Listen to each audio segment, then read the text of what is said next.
بسم الله الرحمن الرحيم. الصلاة والسلام على أشرف المرسلين وعلى آله وصحبه أجمعين. Donc, monsieur le directeur du CEDOC, chers collègues, mon coordinateur de formation doctorale, chers collègues enseignants, chercheurs, salam alaikum, ou chers doctorants bien sûr, salam alaikum wa rahmatullahi wa barakatuh. Donc, c'est avec un grand plaisir qu'on entame ce webinaire dans le cadre de la 4e édition des conférences intitulée Culture scientifique, innovation et perspectives organisée par notre CEDOC, Sciences et techniques de l'UMP. Donc, nous aurons le plaisir d'accueillir aujourd'hui deux conférenciers, le professeur Marouf El-Bekkay et le professeur Oshif Mohamed qui vont animer donc ce webinaire à travers deux conférences. Donc, la première conférence sera animée par le professeur Marouf El-Bekkay, enseignant-chercheur en chimie. Avant de lui donner la parole, il va nous parler un peu de la mécanique quantique et qui va nous ramener un peu dans le fond de la physique et de la chimie. Donc, je rappelle un peu, juste un petit aperçu du professeur Marouf El-Bekkay. C'est un lauréat de l'UMP en chimie. Il a eu sa licence en 1985 et son doctorat d'État en 1995. Et pour la thèse, pour les travaux de thèse, de doctorat, il les a fait et soutenus à l'université Henri Poincaré en France en 1989. Bon, c'est Marouf, professeur Marouf, il est connu, il est très actif. Il l'est en tant qu'étudiant, il l'est en tant qu'enseignant. Donc, il est très actif et je pense que la plupart le connaissent. Donc, juste un petit mot. Donc, il a écrit 8 livres dans le domaine de la chimie et dans sa discipline, avec un certain nombre de travaux, soit à l'échelle nationale ou internationale. Bon, je vais lui donner la parole. Donc, pour débuter cette première conférence, professeur Bekkay, à vous la parole. Fadal. Merci, chers collègues Benelli. Et bien sûr, à travers vous, je remercie tous mes collègues responsables du CEDOC. Et bien entendu, un remerciement tout particulier à M. Azizi Abdelmalek pour cette aimable invitation. Le titre de mon intervention, il est simple, c'est la mécanique quantique, un regard épistémologique. Autrement dit, je vais considérer cette théorie et je vais exercer sur elle de l'épistémologie. Alors, il faut dire que en tout juste 70 ans, nous en sommes arrivés à ceci. Des microprocesseurs contenant des milliards de transistors. Ils sont l'expression ultime de la puissance à laquelle il est possible de parvenir quand on a compris le monde de la matière. Et pénétrer à transformer la société humaine, les buildings dans lesquels nous vivons, la manière dont nous communiquons, la façon dont nous nous déplaçons, le nucléaire, biotechnologie, neurosciences, l'informatique, le commerce et bien d'autres domaines. Dans tout notre mode de vie, en grande partie, résulte des efforts qui ont été réalisés pour comprendre de quoi est fait notre monde. Et le voyage est loin, très loin d'être terminé. Il reste toujours de nouveaux horizons, de nouveaux niveaux à découvrir. Ce qui me semble incompréhensible, non appréhendable ou inexplicable est tout simplement ce que nous ne comprenons pas encore. Et parmi ce que nous ne comprenons pas encore correctement et de manière rationnelle, figure précisément la mécanique quantique. D'un autre côté, il faut dire que un peu plus de 100 ans, cette théorie n'a jamais été mise en échec. Ces prédictions sont d'une incroyable précision.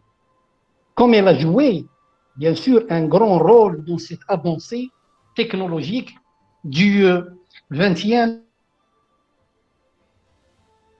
siècle. Ici, c'est un simple regard, comme je dis, épistémologique que je porte sur cette mécanique.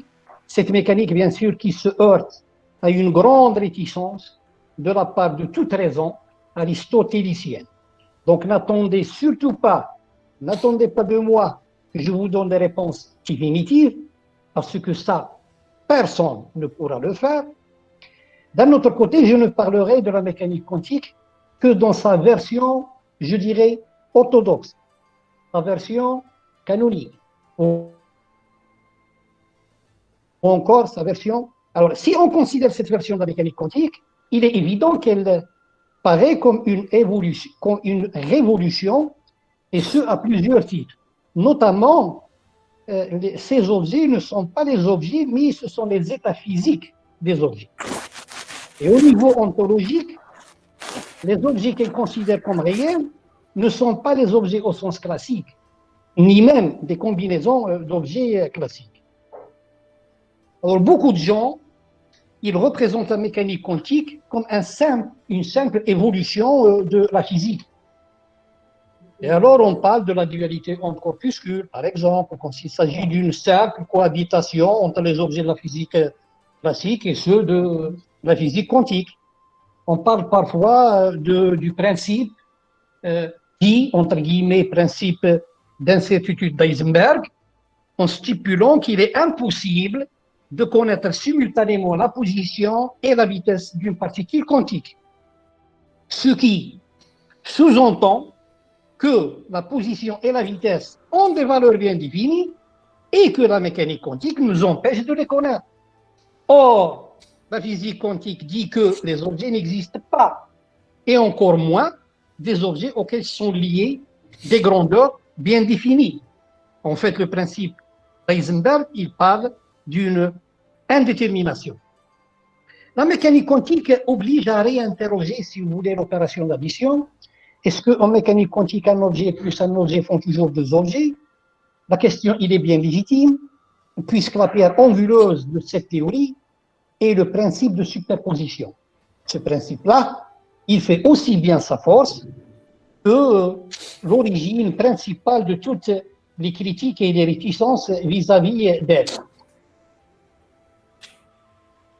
En mécanique quantique, donc, et la notion d'addition sont deux notions qui nous interpellent avec force et insistance et sur lesquelles je reviendrai. Mais avant ça, posons-nous la question suivante. Comment parvenons-nous à connaître les objets que nous connaissons? Donc, traditionnellement, on a toujours présenté une théorie de la connaissance sous réserve qu'elle satisfait certaines conditions minimales. Pour qu'une théorie de la connaissance soit envisageable,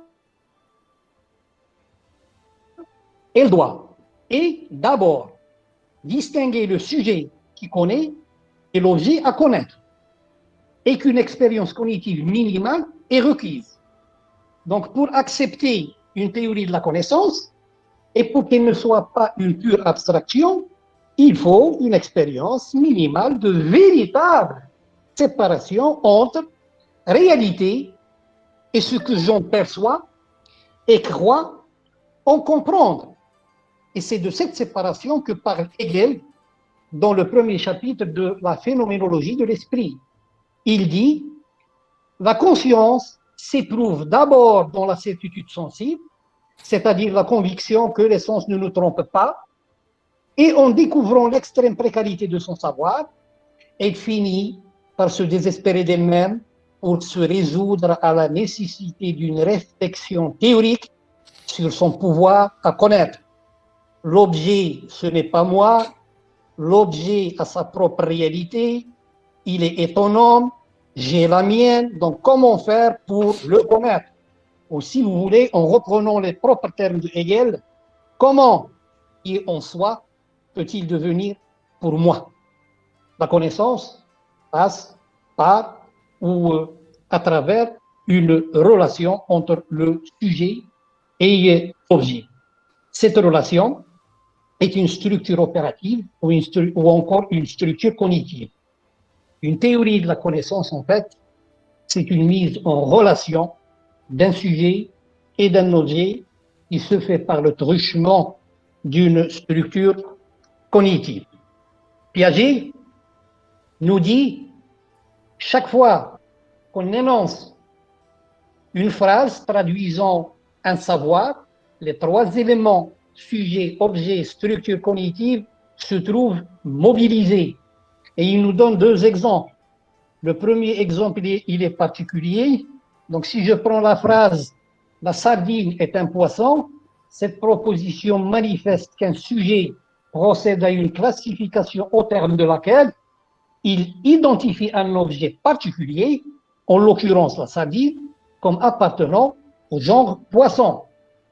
Dans le deuxième exemple, toujours de Piaget, qui est un peu plus général, la phrase « les corps s'attirent proportionnellement aux produits de leur masse respective et inversement proportionnelle au carré de la distance qui les sépare », dans cette proposition, un sujet, qui est Newton, il met les objets de l'univers en relation cognitive.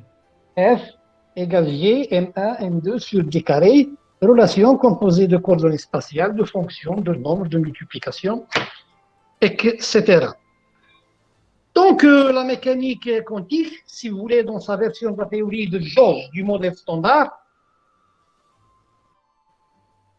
nous affirme que l'interaction entre deux particules de la masse procède toujours par une particule médiatrice de l'interaction. Donc, l'interaction entre deux particules passe par une particule, c'est-à-dire la relation entre deux objets et encore un objet. Et la seule différence entre ces particules est la valeur de leur spin. Un spin de valeur 1,5 entier pour les particules de la matière et un spin de valeur nulle ou 1 entier pour les particules médiatrices. Et en vertu de l'invariance de jauge locale qui détermine leur structure, les particules médiatrices, gluons pour l'interaction forte, photons pour l'interaction électromagnétique, le boson intermédiaire pour l'interaction faible, ils devraient avoir une masse nulle. Et par un effet de contagion, cette nullité de la masse s'étend à toutes les particules élémentaires de la matière, ce qui est en contradiction avec l'observation. C'est pour pallier ce problème que des physiciens théoriciens, en 1964, ont inventé le champ de Higgs ou le boson de Higgs. Dans la découverte, en 2012, vient abolir et défaire la solidarité qui a toujours été faite auparavant entre la masse et la matière. La masse n'est plus une propriété intrinsèque des particules, mais, du moins lorsqu'elles sont élémentaires, mais elle est l'effet secondaire d'une relation qu'ont les objets avec le vide, qui n'est pas vide, mais rempli d'objets. Donc, vous voyez, la physique déplace toujours et continuellement la relation entre les objets et le sujet. Et on pourrait même dire que la physique dialectise cette relation sujet-objet. Une théorie de la connaissance digne de ce nom préciser l'origine et la nature des structures cognitives que le sujet doit solliciter et envisager pour décrire l'objet auquel il est confronté. Et donc, différentes typologies peuvent alors être faites. La source, il peut être soit le sujet, soit l'objet, ou à la fois le sujet et l'objet, voire même exclusivement la relation entre le sujet et l'objet, ou alors ne relevons ni de l'un ni de l'autre. Et bien entendu, ça, ce sont que des propositions. Vous pouvez en ajouter tant que vous voulez.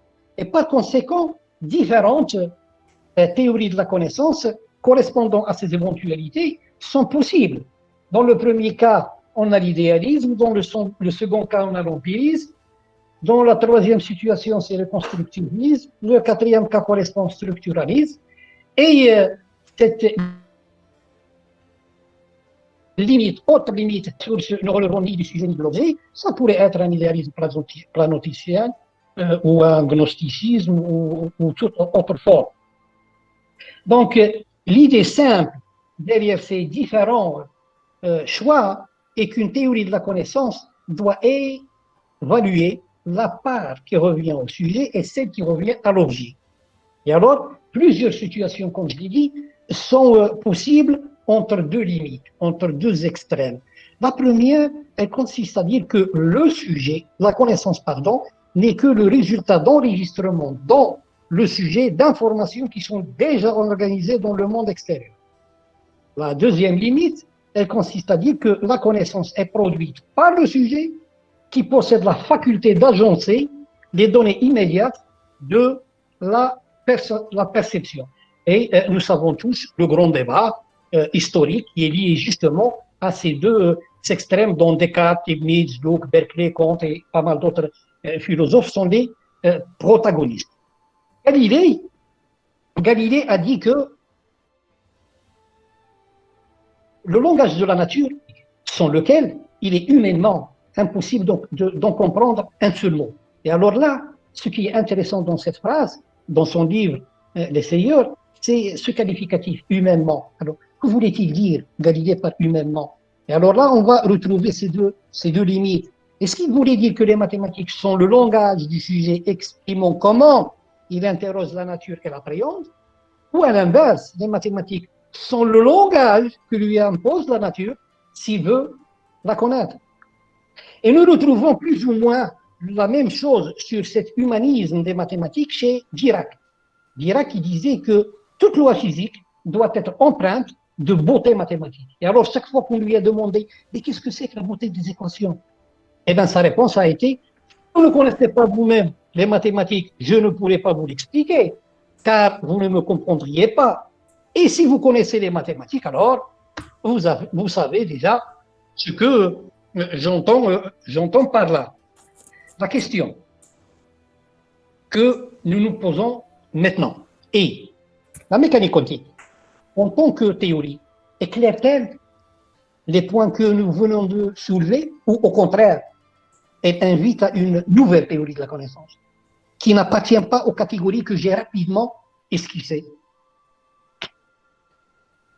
La mécanique quantique, comme je l'ai dit, ne considère pas les objets, mais uniquement les états physiques de l'objet. Alors, c'est tout à fait légitime de se poser la question sur l'état. Qu'est-ce qu'un état? Alors, en physique classique, l'état physique d'un objet se définit par l'ensemble de grandeurs, un ensemble de grandeurs. Les unes sont les mêmes pour un même type de système et d'autres peuvent bien être différentes. Si je considère par exemple les électrons dans cet univers, eh bien, tous les électrons ont la même masse et ont la même charge, où qu'ils soient, et quel que soit leur environnement. Et d'ailleurs, c'est pour cela qu'ils sont des électrons. Mais ils peuvent avoir des valeurs différentes pour d'autres grandeurs, comme l'énergie par exemple. Donc en physique classique, on exige l'ensemble des valeurs de ces deux grandeurs pour définir l'état physique du système. L'état physique de l'objet est donc parfaitement défini par la donnée des valeurs de ses coordonnées dans l'espace, de sa masse, son énergie, sa charge, son moment cinétique, etc.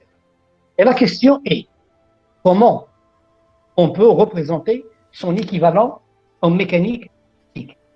La réponse est tout ce qu'on exige des états d'un système en mécanique quantique, c'est de pouvoir faire deux opérations. La première, c'est l'addition. Autrement dit, si E est un état du système et B est un autre état du système, alors E plus B est aussi un état du système. La deuxième, c'est la multiplication par un nombre. C'est-à-dire, si E est un état du système, et si C est un nombre quelconque, alors C fois E est aussi un état du système.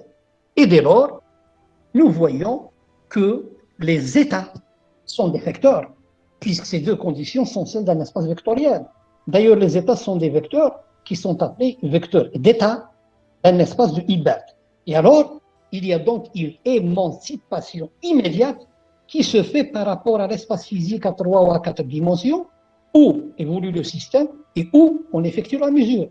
Alors qu'en physique classique, l'espace des états est le même que celui où évolue le système et où s'effectue la mesure. Donc, le respect de ces deux conditions en mécanique quantique nous donne le principe dit principe de superposition. Ce principe est absolument un principe fondamental de cette mécanique. En 1928, Dirac a écrit « La physique quantique sera à jamais irréductible à la physique classique à cause du principe de superposition. » Et dans les années 60, Richard Feynman, en partant de ce principe, c'est-à-dire du principe de superposition, et en faisant deux hypothèses. La première, au sujet de l'espace, en considérant que l'espace, en considérant l'homogénéité et l'isotropie de l'espace. La seconde, c'est au sujet du temps, en considérant, en postulant le caractère homogène du temps, c'est-à-dire que le temps ne dépend pas du temps et que tous les instants ont le même statut vis-à-vis des lois physiques. Alors Feynman, il a démontré, à partir donc du principe de superposition et à partir de ces deux hypothèses, il a démontré que l'équation d'évolution d'un état ou d'un vecteur de l'espace est nécessairement l'équation de Schrödinger. Donc l'équation de Schrödinger peut se déduire directement du principe de superposition. Ce principe donc est véritablement la pierre anguleuse de la mécanique quantique. Alors là, j'ouvre une petite parenthèse sur le spin. Vous savez tous que si je considère par exemple des électrons et que je m'intéresse à leur spin, l'électron ne peut avoir comme valeur de spin que la valeur 1,5 h bar ou moins 1,5 h bar. Et en même temps, il est supposé comme étant la conséquence de la rotation de l'électron sur lui-même. Et on parle même de moment cinétique de spin. Alors que s'il a été un moment cinétique, sa projection sur un axe ne devrait pas avoir uniquement deux valeurs. Et la même chose au sujet de l'expérience de Stern et Gerlach sur les atomes d'argent. On ne devrait pas avoir uniquement deux tâches sur l'écran d'observation, mais plusieurs tâches. Et donc, le spin en mécanique quantique, c'est le moment cinétique d'un objet dans lequel rien ne tourne. Et c'est justement l'interprétation de Copenhague qui suppose que le spin de l'électron est dans un état de superposition de deux états. Et lors d'une mesure, il y a ce que Heisenberg appelle la réduction du paquet d'ondes.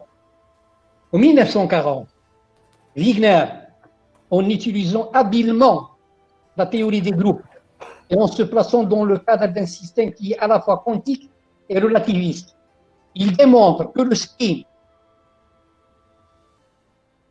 est une propriété naturelle du système. C'est-à-dire, en partant du principe que les lois quantiques restent invariantes dans tout changement du référentiel inertiel. Or, les changements d'un référentiel inertiel, c'est trois transformations, si vous voulez. Translation dans l'espace-temps, rotation des axes du référentiel et les transformations de Lorentz. Et ces transformations-là, ils forment le groupe de points carrés. Donc, Wigner s'est demandé comment ce groupe peut agir dans l'espace de Hilbert. Et en cherchant les grandeurs invariables que deux, la masse et le spin. Donc, nous voyons que le formalisme de la mécanique quantique opère dans un espace de Hilbert qui est abstrait et dont la structure est très différente de celle où se trouve l'objet, c'est-à-dire que l'objet est dans l'espace à 3 ou à 4 dimensions, autrement dit l'espace réel, alors que son état est dans l'espace du Hilbert. Einstein et Schrödinger sont les premiers à avoir remarqué que lorsqu'on passe à notre échelle, le principe de superposition, il devient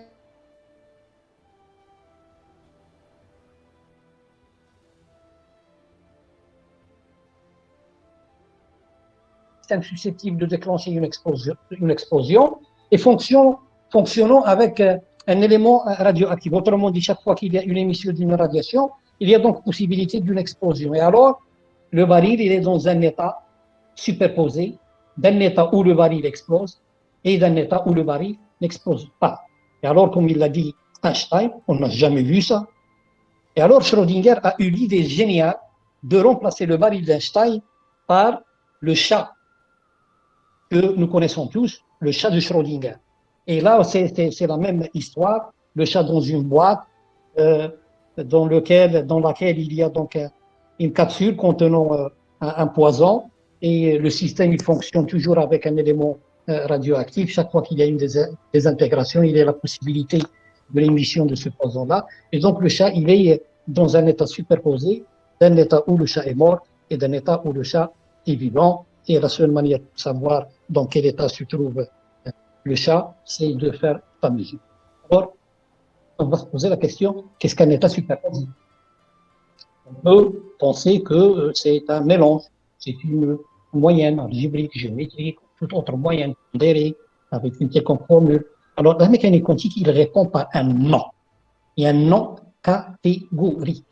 Un état de superposition est un état dans lequel la particule n'a pas une valeur bien déterminée pour la grandeur physique en question. La détermination de la valeur exacte, il est ouverte sur une panoplie d'éventualités. Et c'est uniquement la mesure qui va déterminer une valeur bien déterminée. Et cette opération, il est gouvernée par un pur hasard probabiliste. Je prends l'exemple pour rester avec les électrons.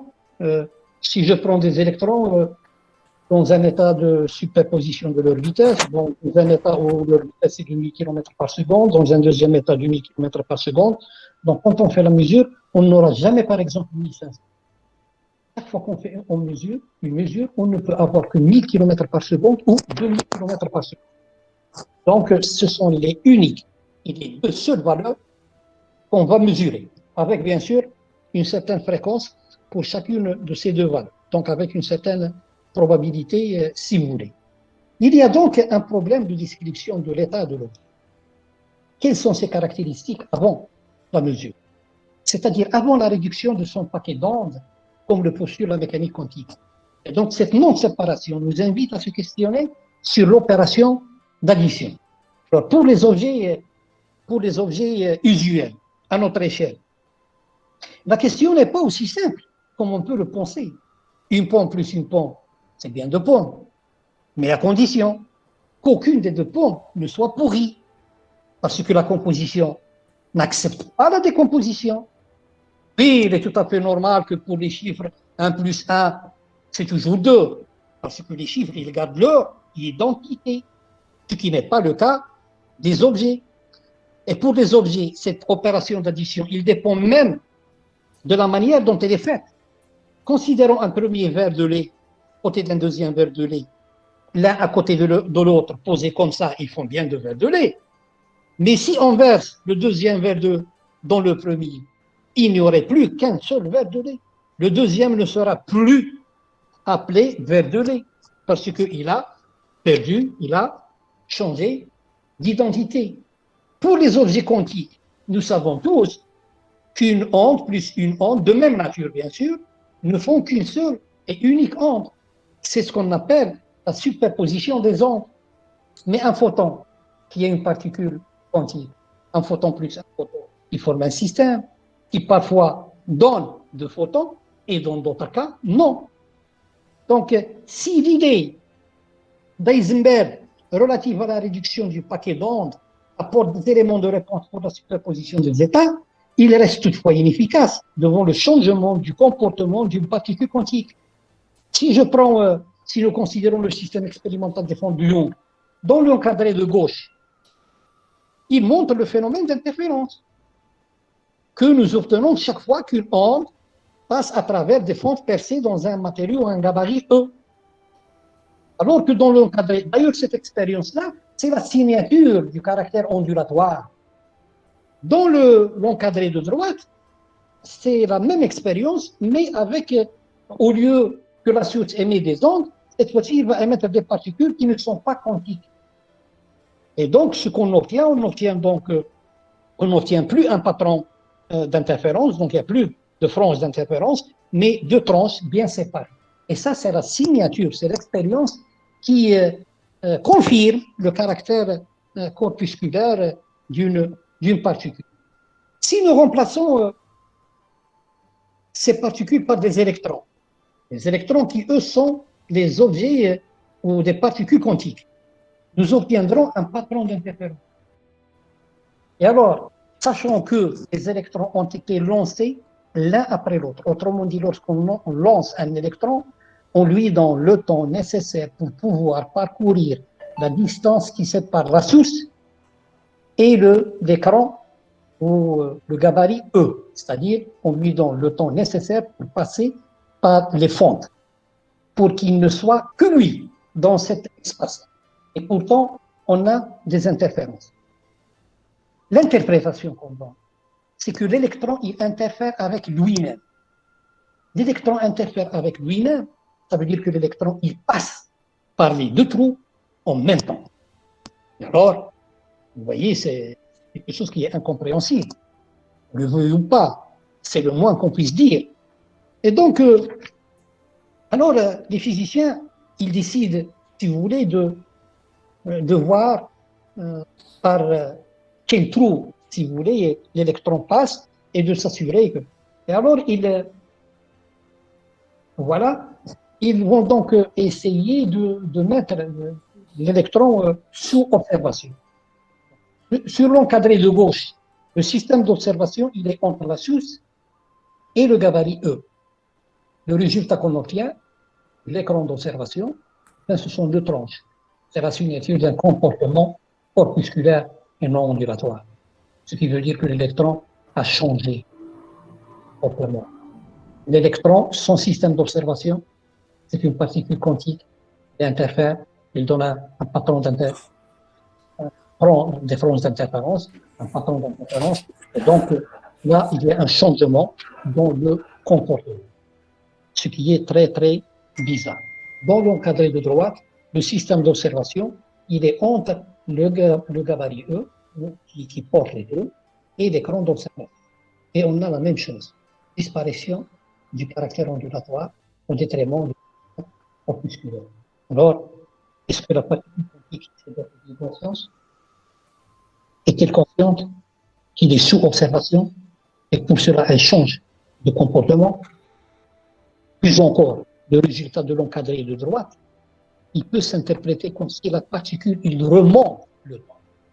Parce qu'on pourrait se dire, entre la source et le gabarit E, il n'y a pas de système d'observation, donc l'électron, normalement, si notre interprétation est correcte, il doit se comporter comme une particule quantique.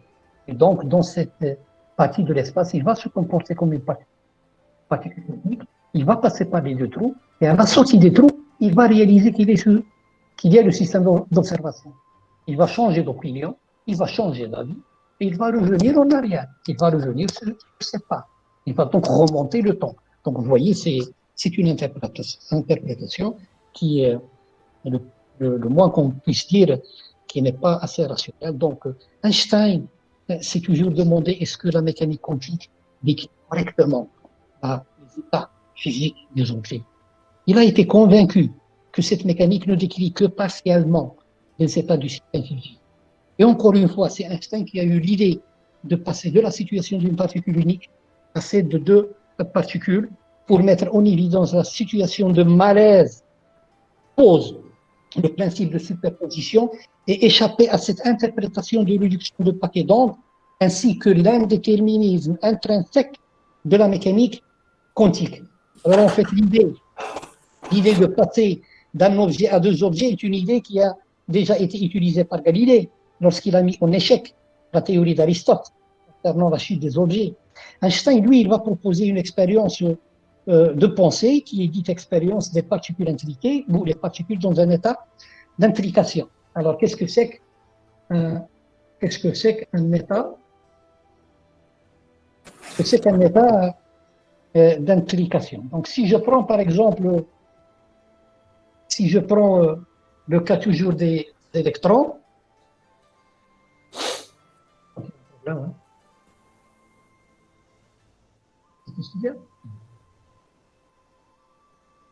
voilà. Donc, si je prends la situation des électrons, nous avons dit qu'avec deux électrons, leur spin, par exemple, ne peut prendre que la valeur 1,5 h bar ou moins 1,5 h bar. Et donc, si je passe à un système composé de deux électrons, on va avoir 4 situations possibles. La première situation où les deux électrons ont un spin de 1,5 h bar, 1,5 h bar. La deuxième, le premier électron a un spin de 1,5 h bar et puis le deuxième, il a un spin de moins 1,5 h bar. La troisième situation, le premier électron moins 1,5 h bar, le deuxième 1,5 h bar. Et la quatrième situation, tous les deux électrons ont un spin qui est égal à moins 1,5 h C'est bar. Marouf. On voit pas le partage d'écran. Le D'accord, partage. d'accord. Maintenant, est-ce que vous le voyez maintenant? مازال pas encore. Maintenant, عاود لونسيه مازال pas encore. اللي يبان غادي نقول لك. Non, il faut le relancer, je pense. مازال ما بغاش يبان. Ok, il commence à se charger. C'est bon. c'est bon? Donc C'est voilà, Marouf. Il faut penser au temps. d'accord. Donc je vais essayer de faire. Donc voilà la situation de deux électrons. Donc si je prends la deuxième situation et la troisième situation, comme vous voyez, et donc je vais en faire un état superposé, un état de superposition entre ces deux états-là. Là, vous voyez que si je vais prendre mes deux électrons, je vais les éloigner à l'infini l'un de l'autre.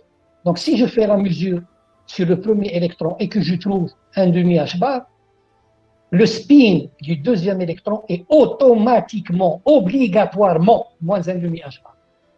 Si je trouve moins 1,5 H bar pour le premier électron, pour le deuxième, il est automatiquement 1,5 H bar. Et donc, c'est avec une expérience similaire que Einstein publia avec Podolsky et Rosa un article très célèbre dont l'intitulé est La description quantique de la réalité physique peut être considérée comme complète. Et bien sûr, l'objet de cet article relève de cette situation d'implication. Les auteurs, ils présentent une situation dans laquelle les particules sont préparées dans un état autorisé par la mécanique quantique, qui prédit des corrélations particulièrement fortes entre deux particules éloignées l'une de l'autre à des distances infiniment grandes. Le formalisme de la mécanique quantique, il prédit que les mesures de position effectuées sur deux particules, ces deux particules-là, ils donneront des valeurs parfaitement symétriques par rapport à l'origine et des vitesses identiques. Et alors, étant donné que les particules sont éloignées à de très grandes distances, autrement dit l'hypothèse de la localité, alors la mesure effectuée sur la première particule est suffisante pour déterminer l'état de la seconde, ce qui contredit les postulats de la mécanique quantique. Et les auteurs de l'article vont conclure que le formalisme de la mécanique quantique est incomplète. Alors, l'école de Copenhague, et bien sûr Niels Bohr, il va prendre un mois pour rédiger une réponse qui porte le même titre, la même question. Et donc, il y a une discussion sur les variables cachées. Et Niels Bohr, il va donc se contenter de discuter la condition de la localité. D'ailleurs, il a très bien fait. Ensuite, on va attendre Stewart Bell, il va nous donner les inégalités de Bell. Ces inégalités-là, ils vont nous offrir la possibilité, pour l'expérience, de dire son mot et de trancher finalement le débat sur cette question. Alors, qu'est-ce que c'est que les inégalités de Bell? Eh bien, sont des relations que doivent respecter les mesures sur les états impliqués dans l'hypothèse d'une théorie déterministe locale à variable cachée. Et jusqu'à présent, l'expérience démontre que les inégalités de Bell sont systématiquement violées, forçant les scientifiques à renoncer à une ou plusieurs des trois hypothèses que je vais donc sur lesquelles s'est basé Einstein et ses amis, et qui sont donc le fondement du papier, si vous voulez, de Bell. Alors, ces hypothèses, si vous voulez, la première, c'est la localité. Qu'est-ce que c'est que la localité? Donc, pour la dire avec des mots simples, un objet dans l'espace ne peut subir une interaction ou un échange qu'avec des objets qui sont à l'intérieur de ce que nous appelons le compte de la lumière. C'est-à-dire, si l'objet est à l'extérieur de ce compte de la lumière, si par exemple il est à une distance de 1 année-lumière, donc même s'il émet une interaction, l'interaction nécessite 1 année pour qu'il puisse arriver à notre objet. Donc ça veut dire tout simplement que les deux particules impliquées qui ont été séparées par une distance infinie, c'est impossible qu'une particule peut interagir parce que, comme vous savez, chez Einstein, c'est le fondateur de la théorie de la relativité. Pour lui, il n'y a pas une interaction instantanée, il n'y a pas d'instantanéité. Les vitesses de toutes choses sont limitées, il y a une limite maximale. La deuxième, la deuxième hypothèse, c'est la causalité. La causalité l'état des particules, si vous voulez, il faut le regarder comme étant déterminé uniquement par leur expérience.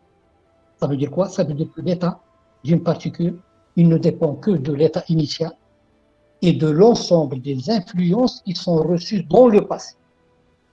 Il reste maintenant l'idée du réalisme. Alors, qu'est-ce que c'est que le réalisme? Le réalisme, c'est très simple. Maintenant, moi, je vous parle. Là, le soleil, il existe. Moi, je ne suis pas en train de regarder le soleil, mais pourtant, il existe. Alors, le réalisme, ça consiste à dire que un objet existe en soi, indépendamment d'un éventuel observateur. Donc, un objet existe en soi, indépendamment d'un éventuel observateur. Mais il faut savoir qu'à partir du moment où on postule l'existence d'un objet, on ne peut que postuler avec lui des grandeurs, parce que tout objet a des grandeurs physiques. Il y a une masse, une vitesse, un moment cinétique, etc. Il n'y a pas un objet qui ne possède pas des propriétés physiques. Donc, voilà, pour terminer, si vous voulez, la puissance de prédiction théorique de la mécanique quantique a été vérifiée par diverses expériences construites sur la base de la méthode fondée sur les inégalités de Bell, détruisant jusqu'à ce jour l'argument d'incomplétude de la théorie quantique, qui aurait peut-être dissipé l'incompréhension qui dérange beaucoup les réalistes. Alors, deux particules intriquées, ils forment un seul et unique système, d'où donc la notion de non-séparabilité, appuyant la non-localité. Les particules intriquées, ils sont donc intimement liées, comme si une fois intriquées, l'espace n'existe plus pour elles, contrevenant donc à la séparabilité compatible avec la physique, si vous voulez, relativiste. Donc il faut dire que c'est un débat qui a eu lieu entre deux écoles, deux grandes écoles. La première école, c'est l'école de Copenhague, avec Niels Bohr, Heisenberg, Pauli, Max Born et bien d'autres scientifiques. Alors si je prends le représentant légal, qui est Niels Bohr a dit en 1952, c'est une erreur de croire que la tâche de la physique est de découvrir comment est la nature ou comment sont les objets.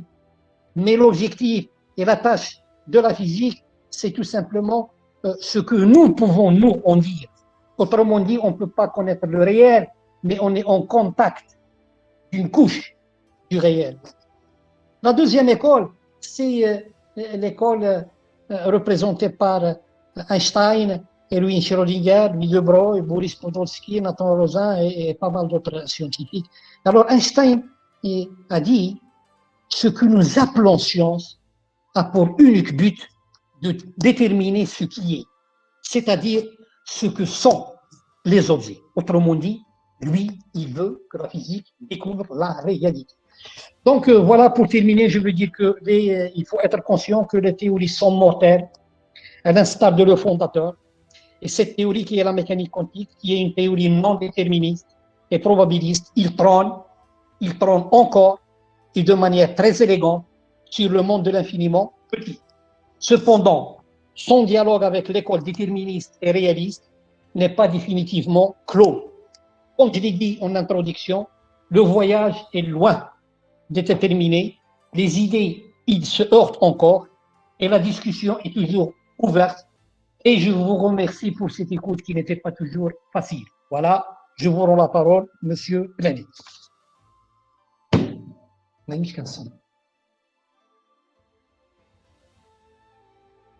Merci, professeur Maouf Bekay, qui nous a amené dans un espace vraiment immense à travers ce regard épistémologique sur la mécanique quantique. On a vécu quand même un moment où on a essayé de penser à un certain nombre de choses qu'on voit dans nos cours, dans nos enseignements. Mais là, on les regarde autrement. Donc il a donné donc il a parlé de description des états physiques, d'un certain nombre, du point de vue quantique, de l'évolution de la pensée humaine dans ce domaine, d'essayer, bon, à travers donc les réflexions des physiciens, de savoir quelle est la tâche de la physique. Il a parlé un peu des grandes écoles dans ce domaine. Je pense donc, je le félicite donc pour ce travail qui n'est pas simple et qu'on ne peut pas dire qu'on a compris à 100%. Donc, on a essayé de comprendre ce qu'on peut comprendre, chacun à travers donc, de son coin. Je ne sais pas au niveau donc, des questions, je pense qu'on va les laisser jusqu'à la fin. Comme ça, donc, on va regrouper l'ensemble des. S'il y a des questions, s'il y a des questions, on va les regrouper. Donc, après la deuxième conférence.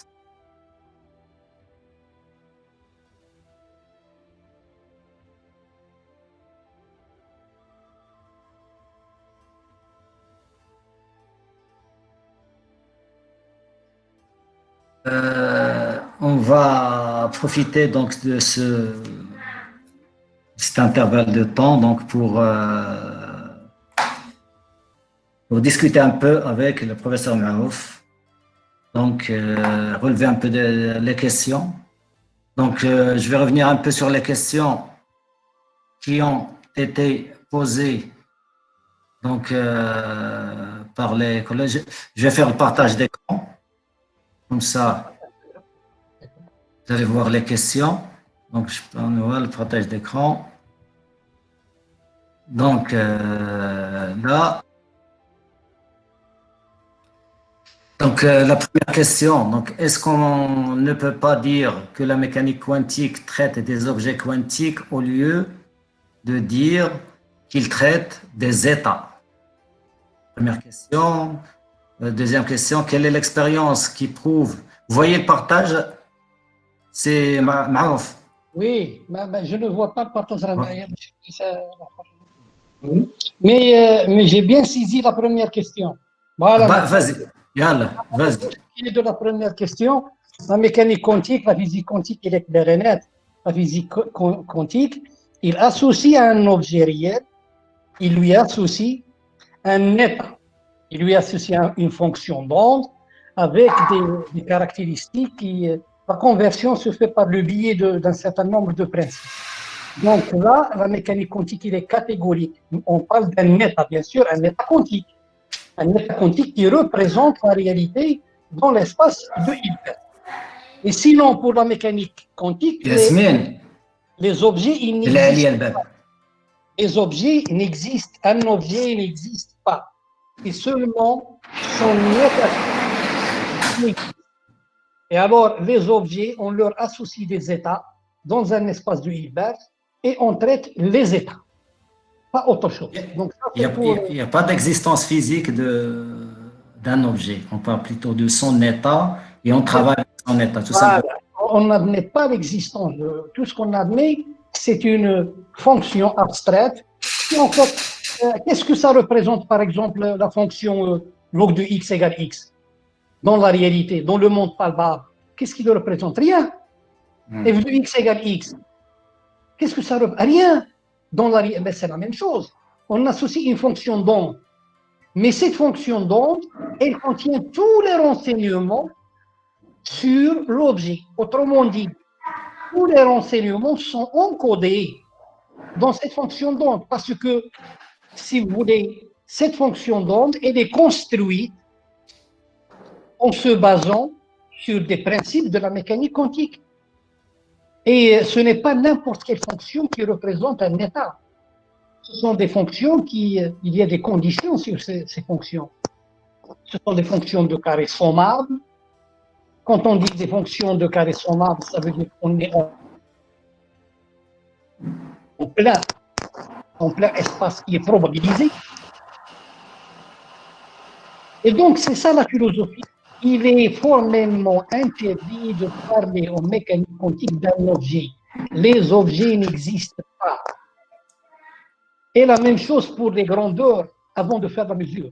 Si quelqu'un tire une balle, par exemple, avec un pistolet, quand on mesure la vitesse de la balle, si je trouve, par exemple, 1 km par seconde, eh bien, je ne peux pas dire que la vitesse de la balle était de 1 km par seconde juste avant la mesure. Un epsilon, juste un epsilon avant le temps de la mesure, je ne peux pas dire que sa vitesse est de 1 km par seconde. Donc ça, ce sont les principes de la mécanique quantique. L'objet n'existe pas, et encore moins un objet auquel sont liés et sont attachés des grandeurs. Est-ce qu'on ne peut pas dire que c'est la perception de la chose, plutôt de l'objet que de l'objet? C'est la perception, non? C'est...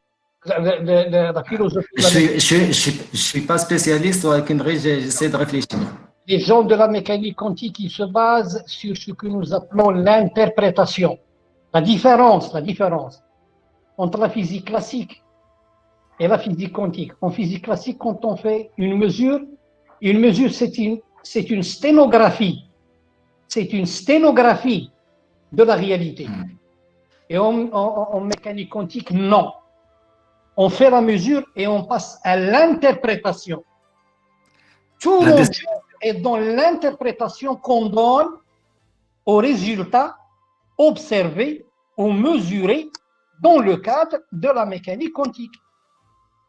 Et j'ai donné l'exemple du spin de l'électron pour dire qu'un spin est un moment cinétique et que sa projection ne donne que deux valeurs. Non, c'est pas vrai. En physique, c'est pas vrai. Quand il y a un moment cinétique, quand je fais une projection, je peux avoir plusieurs valeurs, pas seulement deux.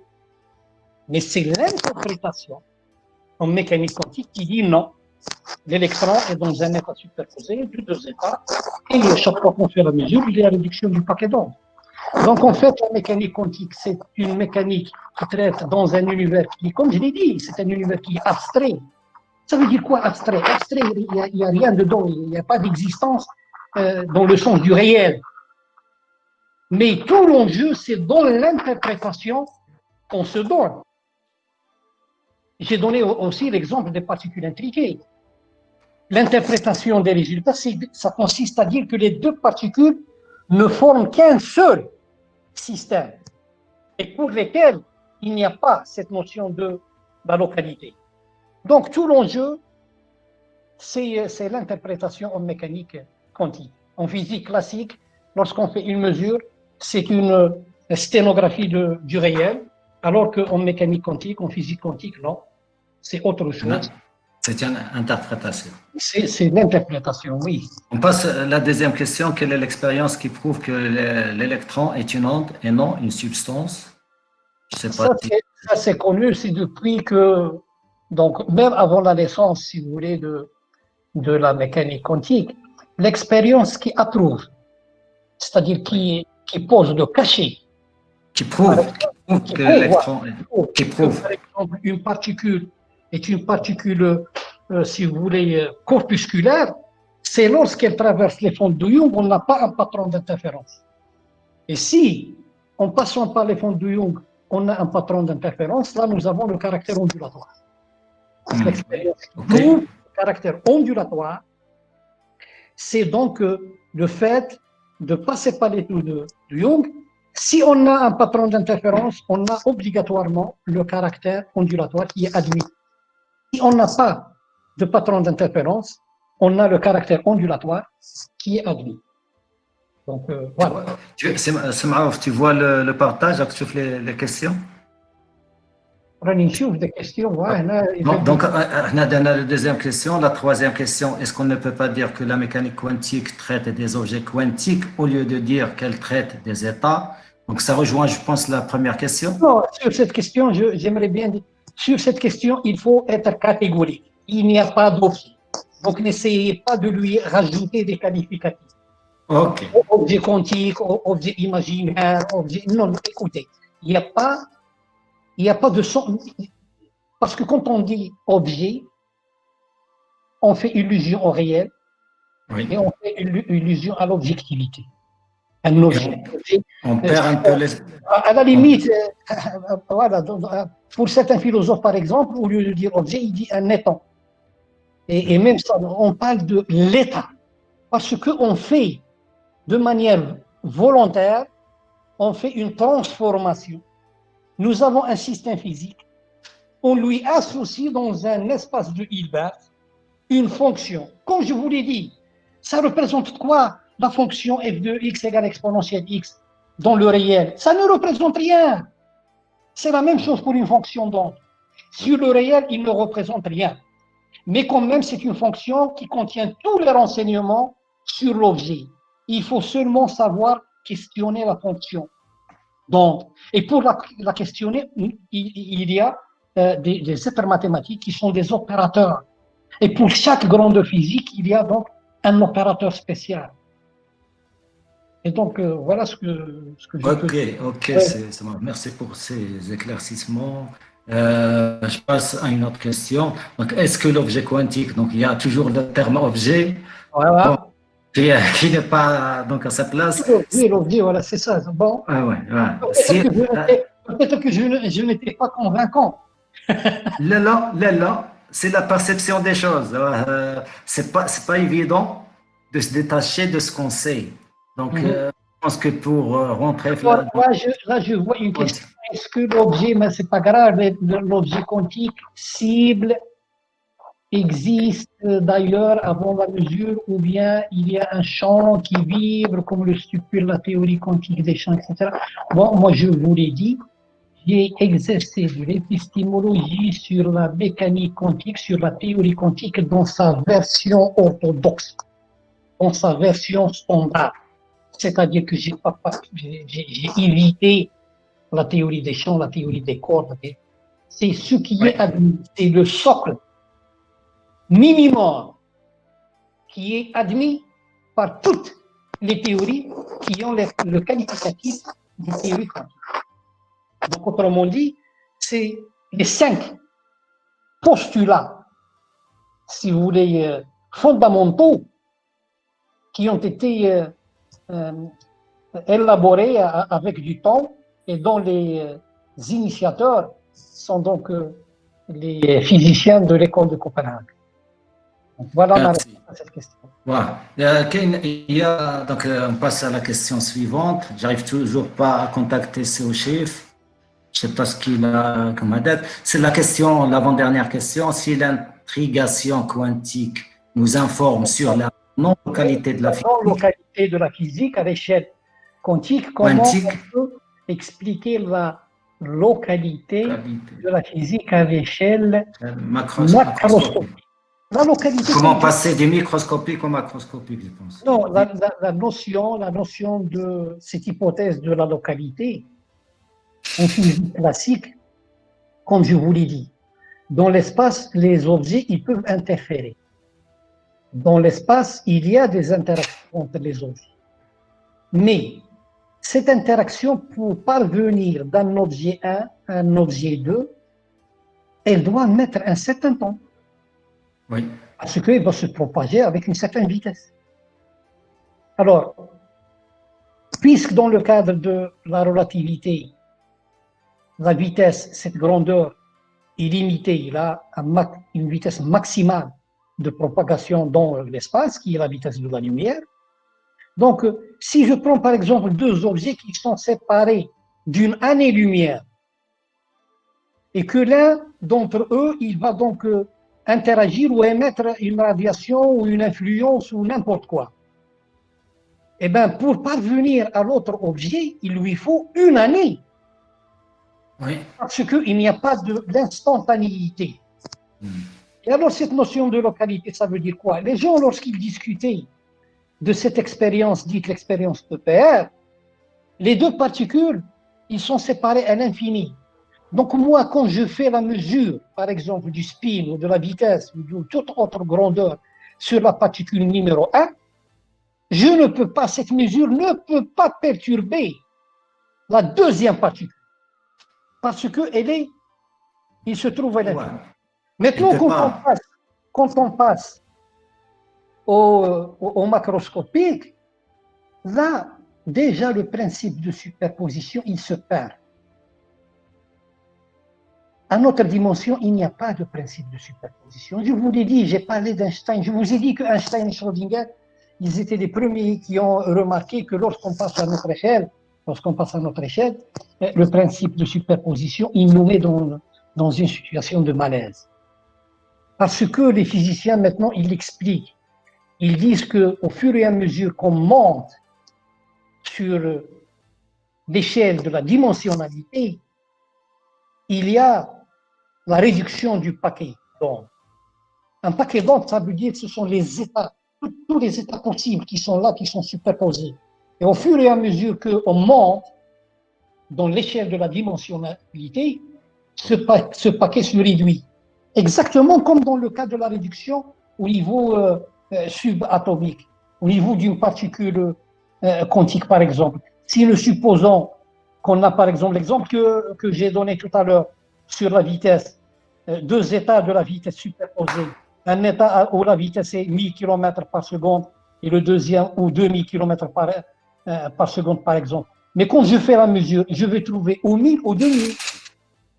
Mais si je fais la mesure et que je trouve que cette particule a une vitesse de 1000 km par seconde, si je remesure sa vitesse un peu plus loin, je vais trouver toujours 1000, parce qu'il n'y a plus de situation de superposition, parce que le paquet d'ondes a été réduit par la première mesure. Donc ça, c'est ce qu'il appelle à Heisenberg la réduction du paquet d'ondes. Et alors maintenant, on démontre effectivement qu'au fur et à mesure qu'on monte sur l'échelle de la dimensionnalité, le paquet d'ondes, il se réduit.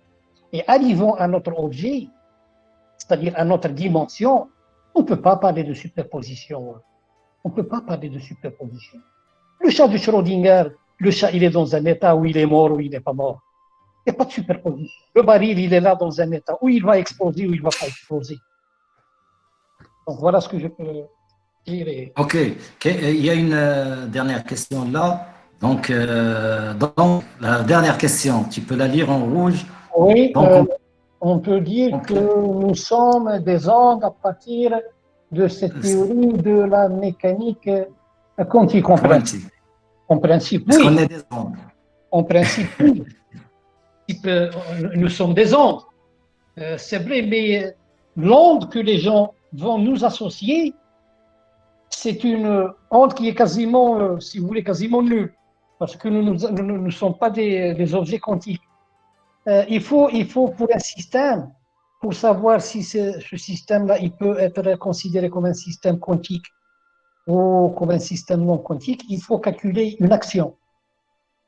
Et si l'action il est de l'ordre de grandeur de la constante de Planck, le système peut être considéré comme quantique. Sinon, c'est un système. Voilà. Oui, donc système quantique et non quantique. Moi, j'ai eu une petite question. Bon, ce qui m'a interpellé, c'est la question de l'électron qui, qui interfère avec lui-même. C'est l'interprétation. Si on nous Voilà, donne pas cette interprétation, on ne peut pas expliquer on peut pas expliquer le résultat qu'on obtient. Parce que lorsqu'on on a des fonds de Young, lorsque la source il oui. émet des électrons, et les physiciens ils ont pris le soin de lancer les électrons, un électron après l'autre.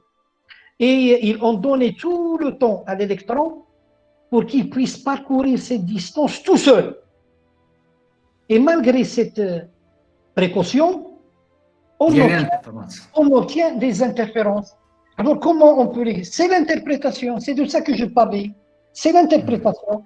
J'ai devant moi un résultat qui atteste, qui signe le caractère ondulatoire. Il ne faut pas oublier que le caractère ondulatoire, pour une onde, nous supposons que le rayon lumineux, il passe par les deux trous. Et on fait la somme.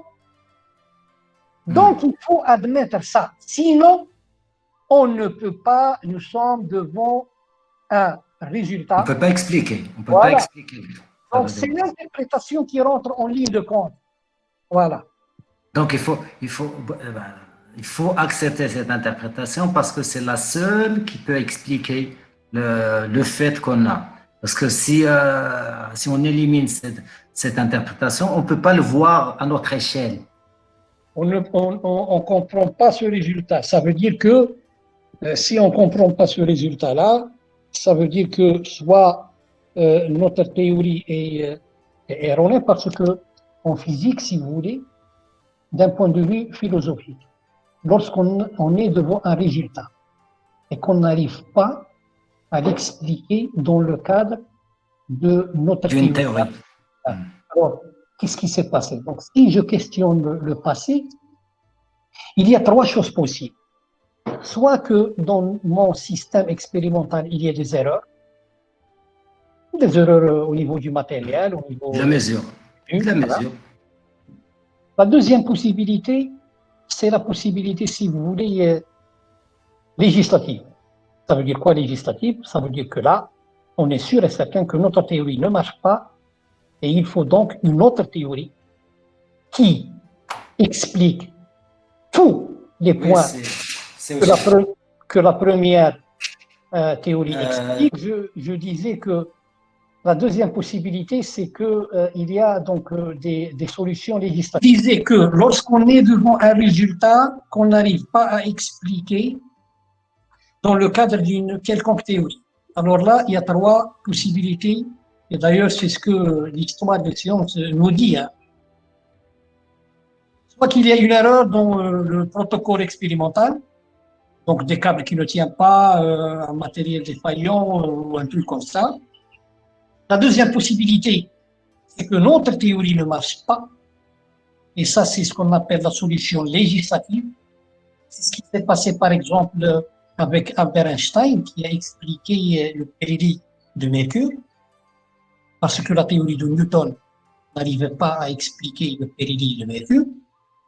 Ou alors, il y a un troisième type de solutions qui sont des solutions ontologiques, comme ce qui s'est passé avec la planète Uranus, je pense Uranus ou Neptune. Donc, il a fallu admettre l'existence d'une autre planète que les scientifiques n'avaient pas encore observée, et en intégrant l'existence de cette nouvelle planète, ils ont pu expliquer la trajectoire de la planète, des planètes du système solaire. Donc voilà, il y a trois types de solutions lorsqu'on est bloqué, lorsqu'on est dans une situation de crise. Donc les solutions à apporter, il faut donc, comme j'ai dit, il faut vérifier s'il n'y a pas une défaillance quelque part au niveau du protocole expérimental. Quand on est sûr de ça, et quand on a éliminé cette éventualité, eh bien, il ne nous reste que deux solutions possibles, soit une solution législative, soit une solution ontologique. Voilà, je vous remercie. C'est Marouf pour professeur Marouf pour ses explications. Je sais pas au niveau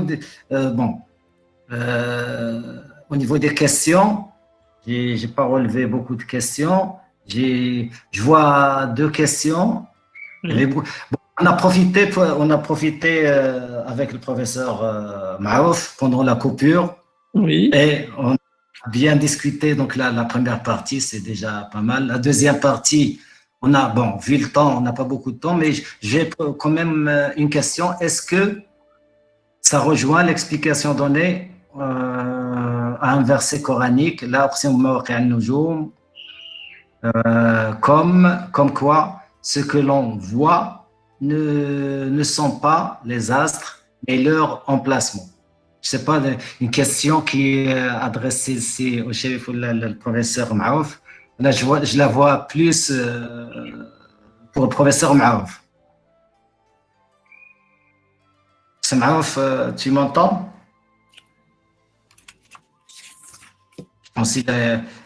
Maouf, professeur Maouf. Je partage le. Oui. Allô? Attends. Oui. Est-ce que vous m'entendez là? Moi, je dirais à ce jour, tout ce qui est. Oui, est-ce que vous m'entendez? Le niveau physique, il a maintenant, on va écouter c'est au chef et on va donner la parole au professeur Maouf.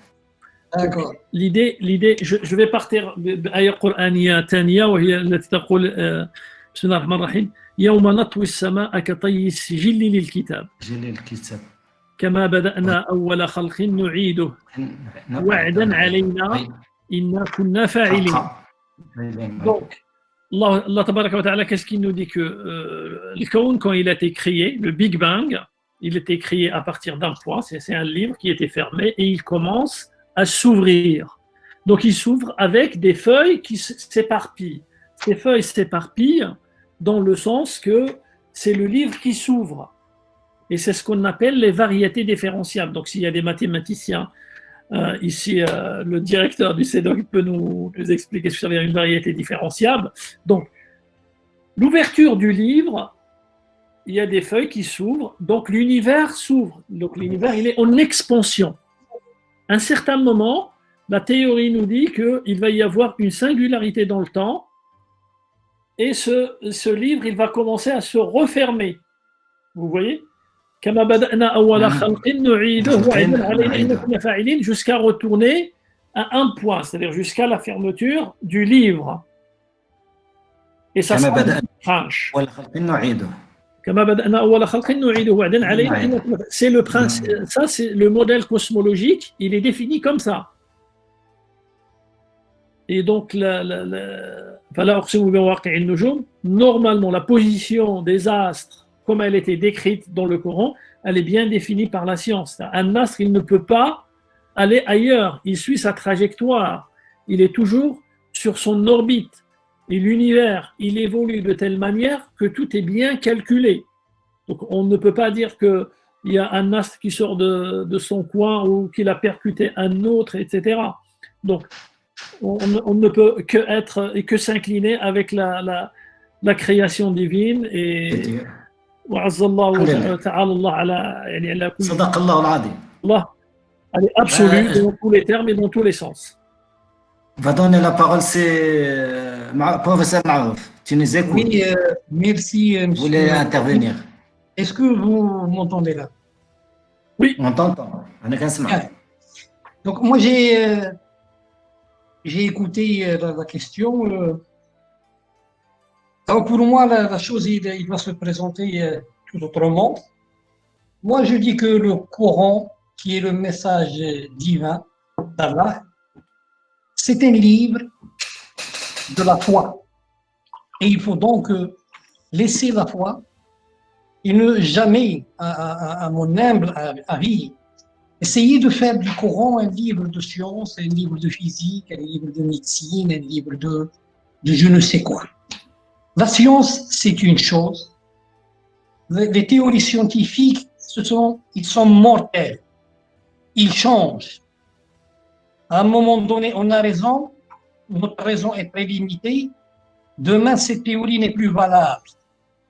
Alors que le Coran, le message divin, c'est un message qui est éternel, qui provient d'une source qu'on appelle Allah, et la vérité absolue. Donc, il faut séparer les choses. Et pour revenir à ce que l'objet de la question, la uqsimu bimawaqi'in nujum, moi je souligne avec Farwaqi sur le mot nujum. Ça veut dire quoi nujum? Est-ce qu'il parle des étoiles? Est-ce que vous êtes sûr? Parce que moi je connais par ailleurs que le Coran dit que le Coran نزل منجما هناك عملية تنجيم والمصدر باين. إذا ماذا نعني بالنجوم؟ ولهذا في اعتقادي المتواضع يجب أن ندع كتاب الله الحامي لرسالة التي جاء بها خاتم النبيين، نترك الكتاب كتاب الإيمان ولا نحاول أبدا بالمعرفة البشرية ونتائجها اللي هي جد محدودة ومعرضة للخطأ ومعرضة للصواب. D'un autre côté, je peux dire à mon cher collègue Ouchrif, lui qui est un physicien, maintenant ce qui est admis en physique, c'est la relativité généralisée. Et puisqu'il a soulevé la théorie du Big Bang, cette théorie, il dit que rien ne bouge. Ce ne sont pas les galaxies qui sont en mouvement. Ce ne sont pas les planètes qui sont en mouvement. C'est l'espace qui est en mouvement. C'est l'espace qui est en mouvement. Il y a le contenu et il y a le contenant. Le contenu, il défore le contenant. Et donc, il y a des mouvements inertiels. Les galaxies, ils ne s'éloignent pas. Les galaxies, ils sont fixes. C'est l'espace qui gonfle.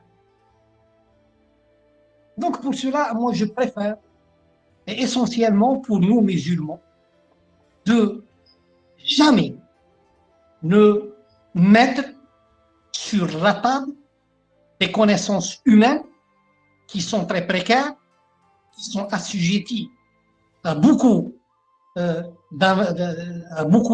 variabilité, là où ça dépend, une connaissance qui dépend de beaucoup de paramètres aléatoires. Une théorie maintenant, il est applaudi, demain, il ne vaut plus rien. Mais le message divin, c'est un message qu'il faut préserver. Le domaine de la foi, c'est le domaine de la foi. Et le domaine de l'intellect, c'est le domaine de l'intellect. Merci. Merci, professeur Marouf. Merci, professeur Ocheif. Je pense qu'il faut... on peut il y a des questions. L'interprétation. C'est tout ce qu'il y avait. Il y avait une question, la question, je ne sais pas, est-ce que les physiciens sont prêts à admettre une théorie sans confirmation expérimentale?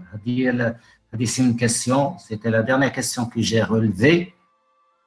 Il n'y a pas de question,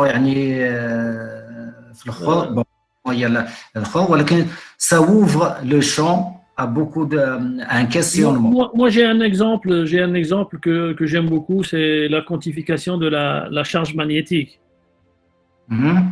C'est que Dirac, en 1924, il est arrivé entre 1924 et 1931, il est arrivé au fait que la charge électrique fois la charge magnétique, la charge est égale à NH bar sur 2.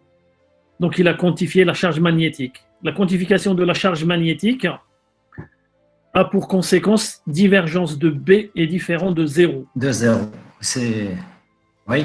Vous voyez? Donc, si divergence de B est différente de 0, donc il va exister la charge magnétique. Moi, je trouve que parmi les grands physiciens qui ont existé parmi tous les temps, il y en a deux, parmi eux, il y a Dirac. Dirac, c'est un grand physicien, et s'il est arrivé à ce résultat, même s'il a été fait en 1924 ou 31, je ne sais pas quoi, c'est un résultat énorme. La charge magnétique doit exister. Même s'il y a une seule dans l'univers, elle existe. Et donc, ça se traduit par la quantification de cette charge. Et c'est une réponse à la question du collègue qui a dit que est-ce qu'on peut admettre des résultats scientifiques sans preuve expérimentale. Moi, j'admets celle-là sans preuve expérimentale jusqu'à preuve du contraire. Donc, il y a plein de théories qui sont admises jusqu'à preuve du contraire. Comme il disait, quand on parlait des équations du champ gravitationnel, c'est-à-dire en relativité générale, Einstein, il a fait les équations du champ gravitationnel. Il les a écrites, mais il s'est trompé. Il s'est trompé dans la résolution des équations du champ. C'est un moine belge qui était perdu dans la nature et qui méditait dans la nature, qui a fait la résolution de ces équations sans étude préalable de mathématiques et qui a trouvé que l'univers n'était pas statique, mais il était en évolution et que l'univers était un univers ouvert, comme il a dit Silbekai, qui grandissait avec le temps, etc. Mais le père de la physique, il s'est trompé. Il a dit que l'univers était statique, il n'était pas ouvert, qu'il n'était pas en évolution. Donc, tant qu'il y a un résultat scientifique, il faut le respecter jusqu'à preuve du contraire. La seule chose qui peut détruire une théorie, c'est un résultat expérimental. Mais tant qu'il n'y a pas preuve du contraire, chaque théorie est respectable. Donc, on n'a pas... Oui, oui. Est-ce que c'est possible juste une fraction de seconde? Une fraction de seconde, vas-y. Juste une fraction de seconde. Parce que, voyez-vous, parfois, c'est pas aussi facile. Parfois, on a des résultats expérimentaux qui sont là et qu'il faut rejeter. Et je vous donne le meilleur exemple, c'est comment M. Galilée a mis en échec la théorie d'Aristote. Alors, quand on lâche des objets, il est tout à fait évident que les objets les plus lourds, ils tombent les premiers. même si on refait l'expérience 1 million de fois, toujours les objets les plus lourds, ils tombent avant les objets légers. Alors, ça a été une vérité pour toute l'humanité pendant des siècles et des siècles. Il a fallu un esprit comme celui de Galilée pour dire que non, les objets, normalement, ils tombent en même temps sous l'effet de l'accélération de machin, et qu'il y a des variables qui sont cachées, comme la résistance de l'air. Et bien sûr, pour obtenir ce résultat, il a fait une expérience de pensée. Il a dit, si l'objet le plus lourd, il tombe le premier, donc si je prends un système de 2 objets, M1, M2, si je vais les lier, alors le système composé par M1, M2 doit tomber le premier. Alors ce n'est pas vrai. Et vous avez le meilleur exemple, l'exemple d'un parachutiste. Hein? Le meilleur exemple, celui d'un parachutiste. Donc maintenant, nous, on admet que les objets, normalement, ils tombent en même temps, dans un mouvement accéléré, une chute libre. Tous les objets, ils tombent en même temps, indépendamment de leur masse. Alors que l'expérience, il nous donne, même si on répète l'expérience 1000 fois, et l'expérience nous dit que les objets les plus lourds, dans notre contexte, donc, je ne sais pas si je suis bien... Là, j'ai bien saisi ce que tu veux dire. Voilà. Et donc, il y a l'interprétation. Il y a de l'interprétation. On ne peut pas admettre des résultats que dans le cadre où notre interprétation est conforme. C'est-à-dire qu'il faut qu'il y ait cette cohérence intérieure. Une synergie entre le... Donc voilà, je vous remercie. Et sincèrement, je remercie M. Azizi, je remercie tous les enseignants responsables du CEDOC pour les efforts qu'ils ne cessent de fournir. Et sincèrement, si on aimait, si vous voulez, si on nommait, pardon, ces conférences, je pense qu'on va se retrouver dans un îlot, dans un petit désert intellectuellement parlant. Je vous remercie. Merci, professeur. Merci, professeur Marouf. Je pense que ces conférences nous rendent un peu l'esprit et l'âme de la science. Et je remercie donc le CEDOC pour ses efforts. Et on évolue. Donc, on essaie toujours de faire mieux. C'est une bonne expérience. Donc, on remercie les initiateurs, on remercie nos conférenciers. Et je pense qu'il y a beaucoup de questions. Et si on continue à débattre, on peut rester des heures, sinon des jours et des jours. C'est au chef, merci donc pour ton intervention. Merci, c'est Azizi. Merci à vous tous. Je pense qu'on a un peu débordé, mais on s'excuse. Et on termine donc cette conférence. سبحان ربك رب العزة عما يصفون وسلام على المرسلين والحمد لله رب العالمين. شكرا جزيلا. شكرا للجميع. شكرا جزيلا. شكرا سي بن علي وشكرا الاخوان معروف واشرف. شكرا جزيلا. شكرا لكم استاذ. شكرا لكم. شكرا للجميع. يلا الحصه المقبله ان شاء الله الاسبوع المقبل. سلام. الله.